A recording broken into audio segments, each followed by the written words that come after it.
Everyone, my name is Shreya and welcome back to my channel beauty and the code.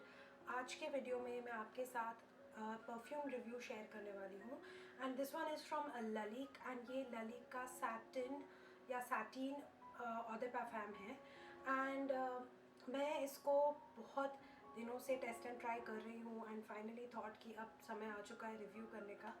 So let's begin with the review. Before we do so make sure कि आपने मेरे channel पे subscribe कर लिया है, you hit the bell notification and you follow me on Instagram. And now let's get started. तो चलिए start करते हैं इसके पैकेजिंग से। It comes in this very beautiful simple sophisticated white and blush या बेबी पिंक कलर का box, और इस पे यहाँ पे आप देख सकते हो सैटिन रिबन रन थ्रू करती है। ये एक्चुअली प्रिंटेड है, it's not real ribbon that is attached here but it looks like ribbon. तो ये प्रिंटेड है यहाँ पर and satin is written over here. इसमें ये भी लिखा हुआ है that living my dreams this is what I am about and it's written that it is the definition for satin and basically ये ललिक का परफ्यूम है। 50 ml of this perfume costs for 6400। yes, this one is very expensive and ये नायका या Amazon पे बहुत बार करीब 40% से 50% of पे मिल जाता है। मैंने ये परफ्यूम ऑलमोस्ट 3000 का लिया था 50 ml। ओपन करने पर this is where the perfume is housed inside and let's take this out. तो ये बॉटल है सैटिन का। आप देख सकते हो कि बॉटल के ऊपर पूरा ग्लास वर्क किया हुआ है। लाइंस रन करती हैं सैटिन रिबन की तरह through out the packaging and आगे की तरफ और पीछे की तरफ दोनों साइड पे वो लाइंस रन करती हैं। इसके जो परफ्यूम का कलर है, लिक्विड का कलर है, वो अंदर काफ़ी एम्बरिश जूसी सैंडलवुड कलर का लगता है एंड यहाँ पे ब्लैक में लिखा हुआ है सैटिन। इसके अलावा बॉटल के ऊपर कोई डिटेल्स नहीं है और आप देख सकते हो बॉटल काफ़ी राउंडेड है लेकिन मोटी नहीं है, मतलब it's rounded just circular but width इसका ज़्यादा नहीं है, बिल्कुल पतली सी बॉटल है।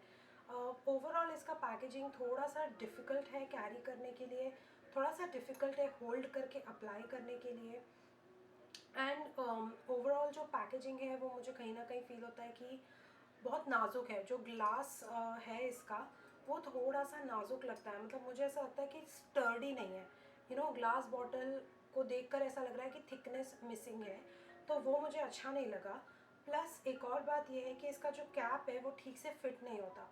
बहुत बार वो बॉक्स में से जब मैं निकाल रही थी, तो जब मैं ये पकड़ के निकाल रही थी तो एक्सीडेंट होने का चांस बहुत ज़्यादा था। तो ये मुझे बहुत मतलब ध्यान में आपको रखना होगा कि अगर आप ये ख़रीदते हो कैप से मत उठाना इस परफ्यूम को। You will like literally crush the bottle in pieces, so just be careful to hold the bottle very well. So let's spray this perfume and we'll talk about the notes. So this particular perfume is a very spicy vanilla and it's also creamy and it's also powdery, but इसका main note vanilla ही है and वो vanilla बहुत strong है। Vanilla के साथ साथ इसमें sandalwood बहुत प्रोमिनेंट आता है and sandalwood and pink paper और वेनिला ये तीन नोट्स बहुत प्रोमिनेंट है इस परफ्यूम में। इसकी वजह से एक बहुत स्ट्रॉन्ग स्पाइसीनेस है, एक बहुत स्ट्रॉन्ग वार्मथ है और स्वीटनेस है वेनिला का, और एक बहुत स्ट्रॉन्ग क्रीमीनेस एंड पाउडरीनेस है सैंडलवुड की वजह से। वैसे इसके टॉप नोट्स में कुछ फ्लोरल नोट्स भी हैं। इसके टॉप नोट्स में जैस्मिन है, हीलियोट्रोप है एंड गार्डिनिया है। ये तीनों ही फ्लोरल नोट्स दबे हुए हैं इस परफ्यूम में। टॉप नोट बिल्कुल भी प्रोमिनेंट नहीं है इसका। इसका मिडिल नोट बहुत बहुत ज़्यादा प्रोमिनेंट है। इसके मिड नोट्स में वेनिला है, पिंक पेपर है एंड टोंका बीन्स है।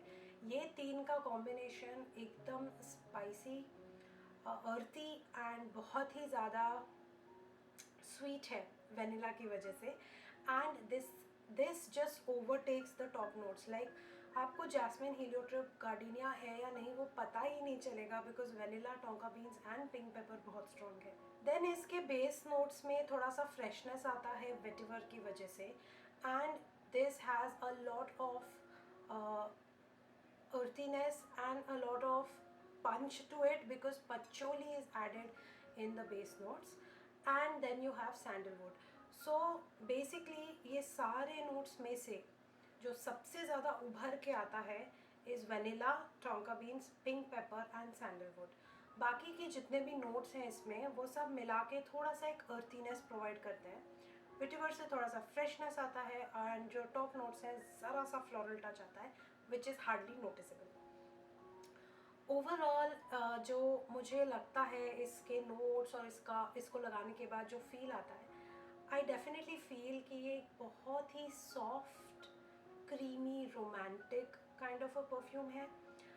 मुझे अगर डेट नाइट पे जाना हो, मैं डेफिनेटली यही लगा कर जाना पसंद करूँगी because it's very soft, romantic, sophisticated, sweet, not deadly strong.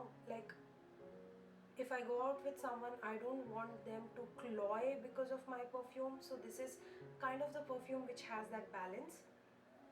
बहुत ज़्यादा projection नहीं है इसका. It projects for around 30 minutes or so. उसके बाद ये बहुत अच्छे से linger करता रहता है.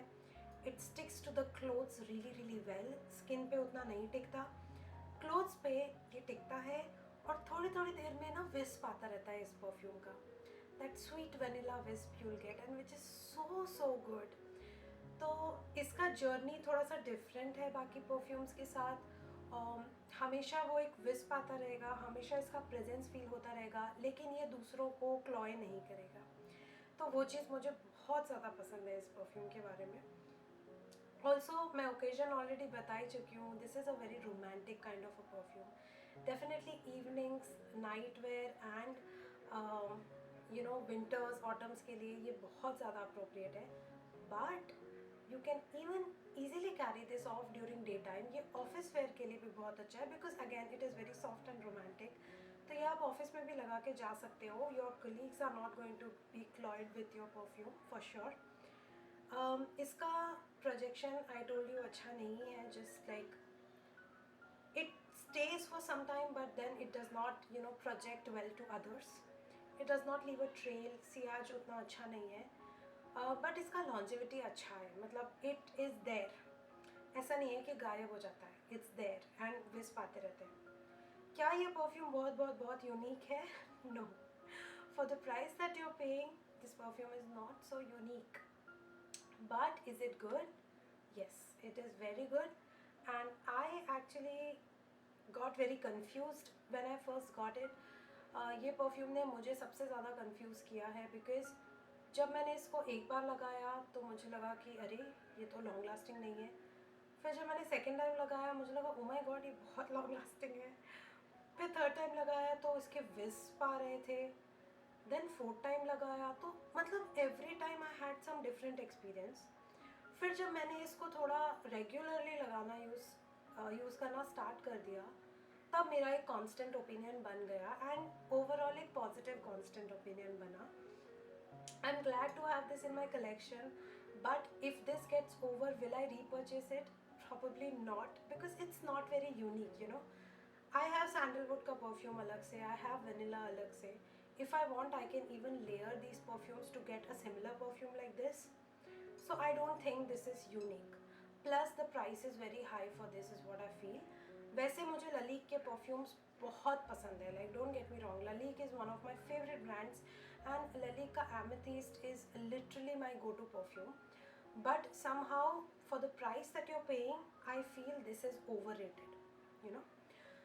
So my overall rating for this particular perfume is 7 out of 10. Because it does not project and sillage well. Second negative is that the packaging is not very friendly, not very travel friendly. Even like I'm scared of holding this also. I'm like very scared of holding this. I don't like the glass quality. And third is the price. The price is really really high for this perfume. So that concludes my video for Lalique Satin. I hope कि आपको ये video पसंद आया होगा, कुछ काम का हो. Please make sure to support my channel for more perfume reviews like these. Subscribe, hit the bell notification, and if you want, you can follow me on Instagram. And I will see you very, very soon in my next video. Bye.